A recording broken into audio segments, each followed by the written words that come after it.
Well, hello and welcome back, dear friends, to the Hubbard Family History Channel, covering the Hubbard family clan of Clay County, Kentucky.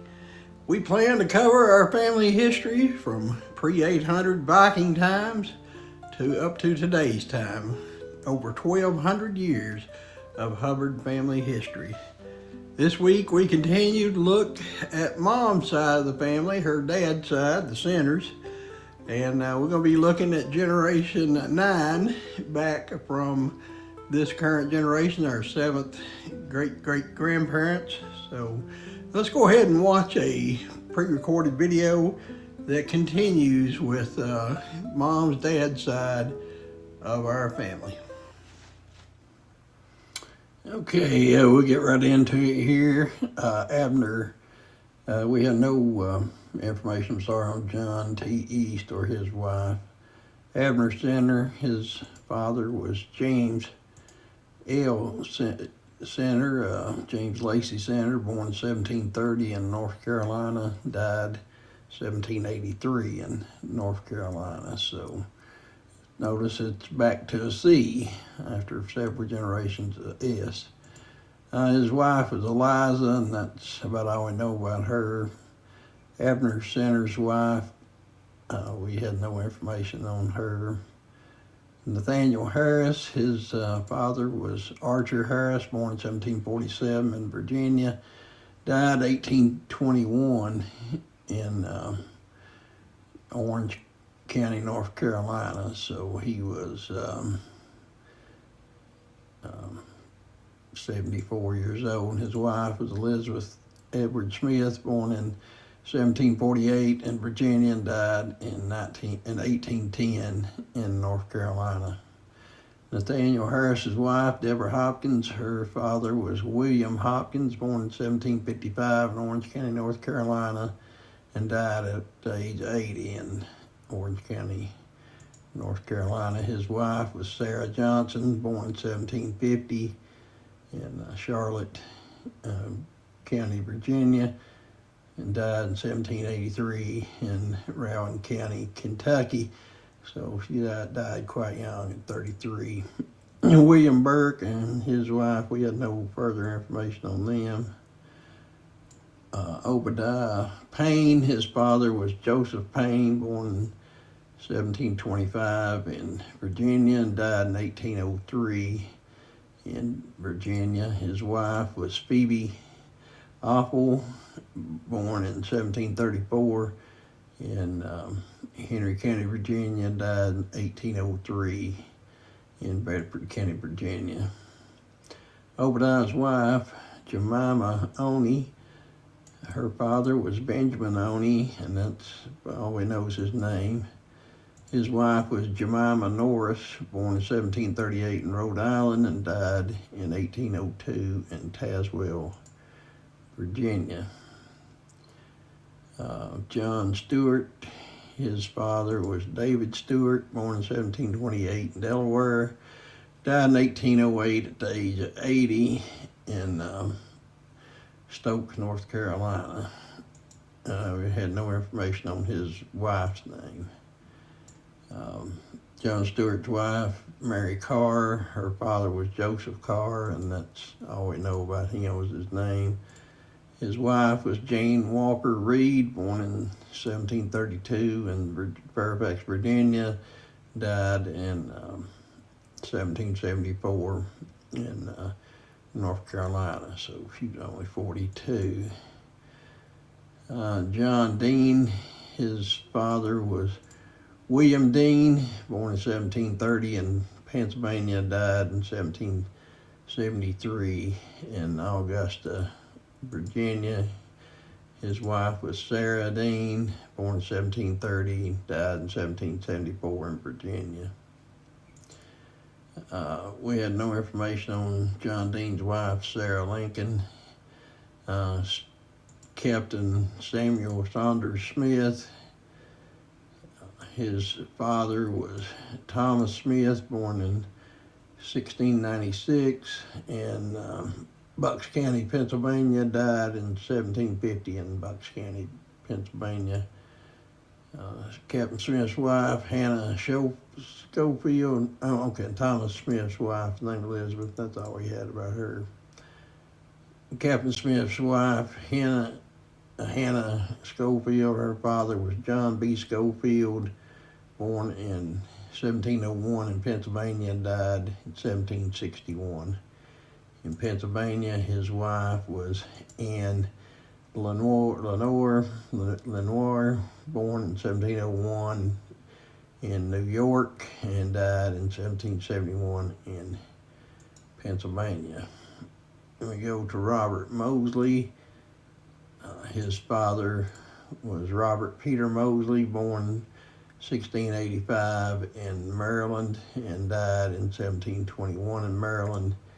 His wife was Barbara Sisson, born in 1688 in Maryland, died in 1722 in Maryland, so she's only 34 years old. Robert Mosley's wife, Mary Taylor Bass. Her father was Thomas Bass, and that's all we know is her name.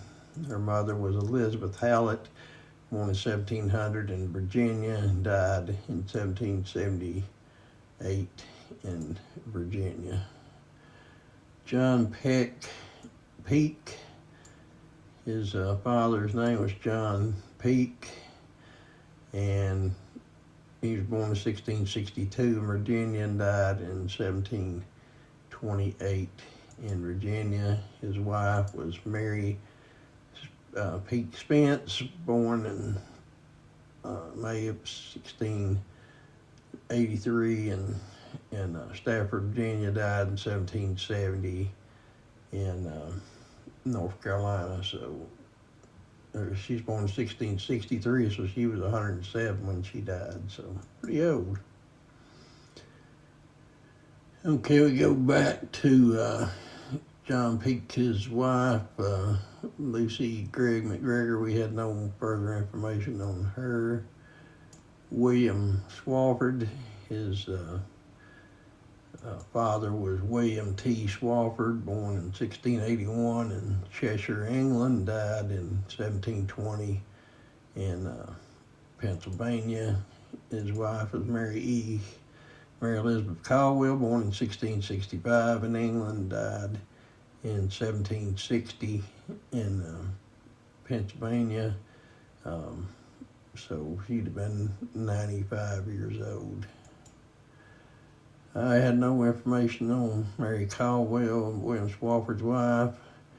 I had no further information on Alexander Howard, his wife, Joanne Triples. Her father was Peter Tribble, and born in 1670 in Yorkshire, England, died in 1738 in Jamestown, Virginia. His wife was Elizabeth Eliza Johnston, born in 1670 in Essex County, Virginia, died in 1738 in Amherst, Virginia. Elias Lewis Sr., his father was Daniel Lewis, born March 23rd, 1705 in Rhode Island, died in 1740 in Rhode Island, so he's only 35 years old.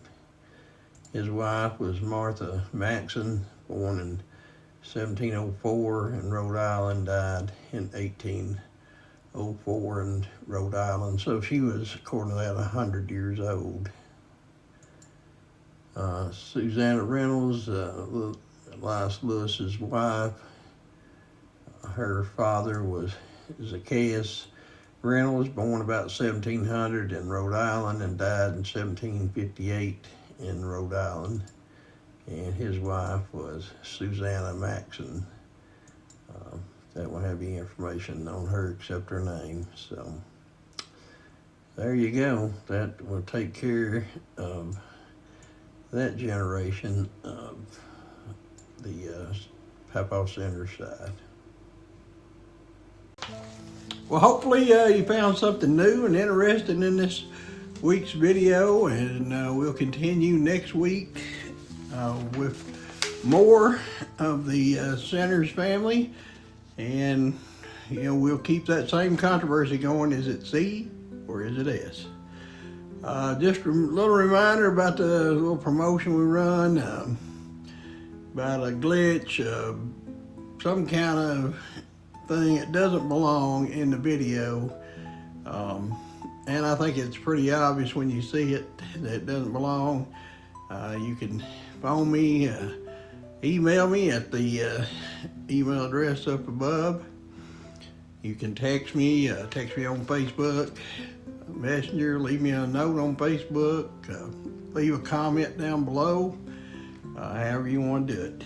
I will select the first 5 people that respond, one winner to receive $20 cash or secret prize from worth $3 to $17. So good luck. You know, it's fall and winter is not very far behind. So it's a good time for this next sponsor, which was one of our first sponsors, and they've come back to us this year. They said the exposure we given them was more than they'd ever got before, so they were happy to come back and sponsor this week's video. Hot Toddy. Hot Toddy. It'll warm your body.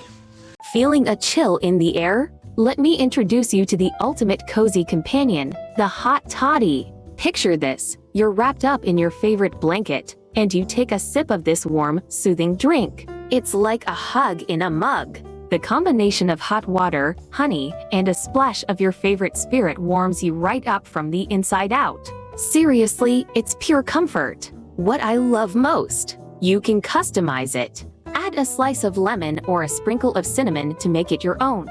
It's perfect for those chilly nights or when you just need to unwind after a long day, you know? Trust me, once you try it, you'll wonder how you ever got through winter without it. So, why not treat yourself?